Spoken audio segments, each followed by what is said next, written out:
नमस्कार मेरे प्यारे साथियों, मैं डीपी आज एक नए वीडियो के साथ आप लोगों के सामने हूँ। ये जो रिपोर्ट है, ये रिपोर्ट ग्रीक सिटी टाइम्स की रिपोर्ट है, 25 अप्रैल 2024 की है। रिपोर्ट ये कहती है कि Greek India Europe economic corridor के लिए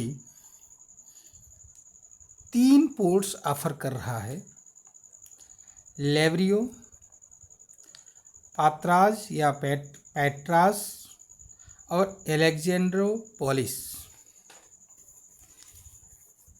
ऐसा ग्रीक का मानना है कि भारत की ग्रोथ रेट चूँकि 6.3% पर ईयर है और अगर इतना ये रही तो 2030 तक भारत विश्व की 3rd लार्जेस्ट इकोनॉमी हो जाएगी।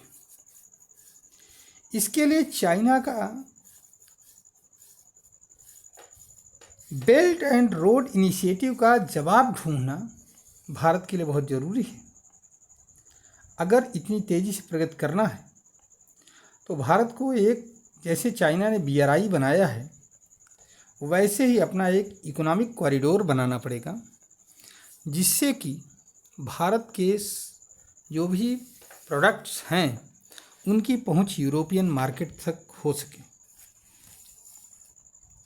इसी के लिए Bharat India Europe economic corridor बना रहा है, जो कि मिडिल ईस्ट से होकर के जाएगा।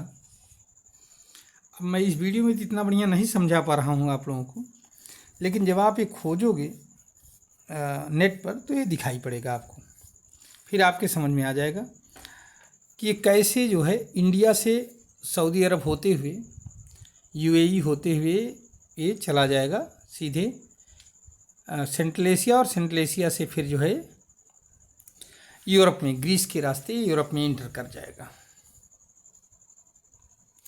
इसके लिए ग्रीक का ये जो ग्रीस का जो एयरपोर्ट है, ये सी पोर्ट है, ये चाहिए था। हालांकि पहले तो ग्रीस नहीं तैयार था, लेकिन अब जो है भारत की पूरी स्टडी करके, पूरी स्थिति का इकोनॉमिक सिचुएशन को स्टडी करते हुए अब इसके लिए तैयार हो गया है। और उम्मीद करता हूँ टेंडर फिर से जारी होगा इस पर, और इससे सबसे बड़ा झटका लगा है चाइना को, क्योंकि चाइना का एक सीपोर्ट ग्रीस में है,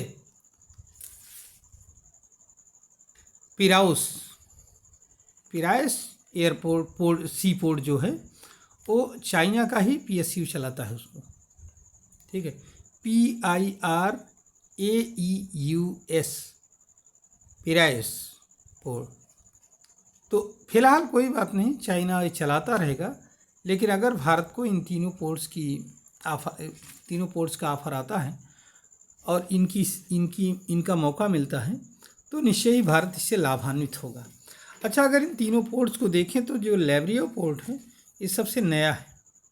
पैट्रास जो पोर्ट है ये एथेंस के नज़दीक है, तो हिस्टोरिकल सिटी के नज़दीक है, इसलिए बहुत इम्पॉर्टेंट है। जबकि एलेक्जेंड्रोपोलिस का जो पोर्ट है दूर है, तो इम्पॉर्टेंट, ठीक भी है, बढ़िया भी है, लेकिन इस पर नेटो का कब्जा है, अर्थात नेटो इसके लिए जो है, नेटो के लिए बहुत इम्पॉर्टेंट है।